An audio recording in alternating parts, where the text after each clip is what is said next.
রংপুরে 2.5 মাসের শিশুকে হত্যা করলো তার নিজের মা।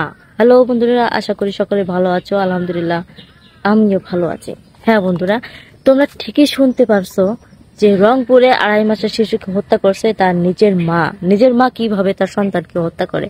হ্যাঁ, এই ঘটনাই ঘটেছে যে তার নিজের সন্তানকে নিজেই দুনিয়া থেকে বিদায় করে দিছে। তো বন্ধুরা, এমন ঘটনা যেন আর কোনো জায়গায় না ঘটে সেদিকেই তোমরা নিজেরাই খেয়াল করো। তোমাদের আশেপাশে কি ঘটনা ঘটতে পারে, কি হতে পারে, কি হতে পারে না, সেদিকে তোমরা খেয়াল রাখবা। তো বন্ধুরা, এমন ঘটনা যেন আর কোথাও না ঘটে সেই আশাই করি। তো বন্ধুরা, যে রংপুরে 2.5 মাসের শিশুকে তার মা হত্যা করছে, তার ছিল 2টা সন্তান। যে বড় সন্তানের বয়স 5 বছর এবং ছোট যে বাচ্চাটা তার বয়স হচ্ছে 2.5 মাস। বছরও না, 2.5 মাস।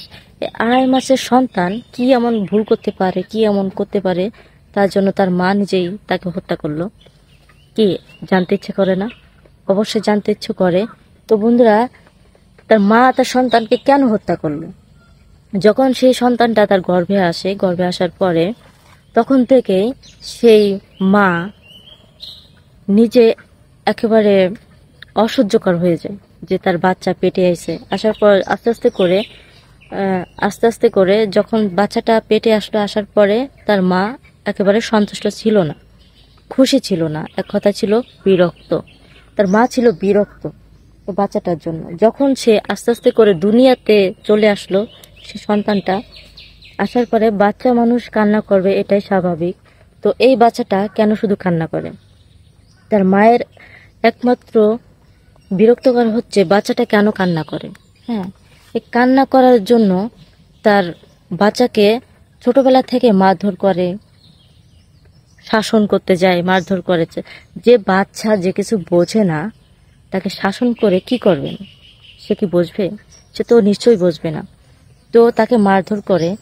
এমন একটা সময় আসে যে সেই মহিলাটা তার বাচ্চাকে নিজের হাত দিয়ে হত্যা করে।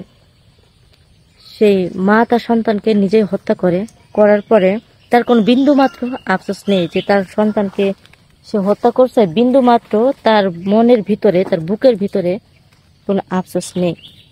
যখন সাংবাদিকেরা আসার পর জিজ্ঞেস করলো যে আপনার সন্তানকে আপনি কেন হত্যা করলেন, সেই মহিলা বলতেছে যে তাকে খুব বিরক্ত করতো, কান্নাকাটি করতো, তার জন্য খাওয়া দাওয়া করতে পারে না, রান্না করতে পারে না, ঠিক মতো ঘুমাইতে পারে না।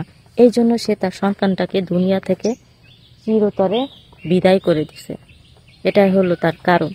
তো বন্ধুরা, আপনাদের সন্তান আপনার স্ত্রীর কাছে বা সন্তানের মায়ের কাছে কিভাবে আছে, কিভাবে নেই, ভালোভাবে আছে কিনা, সেটুকু সেভ করে রাখার দায়িত্ব হচ্ছে মায়ের। যেমন দায়িত্ব সন্তানের প্রতি আছে, ঠিক বাবারও তেমন দায়িত্ব আছে।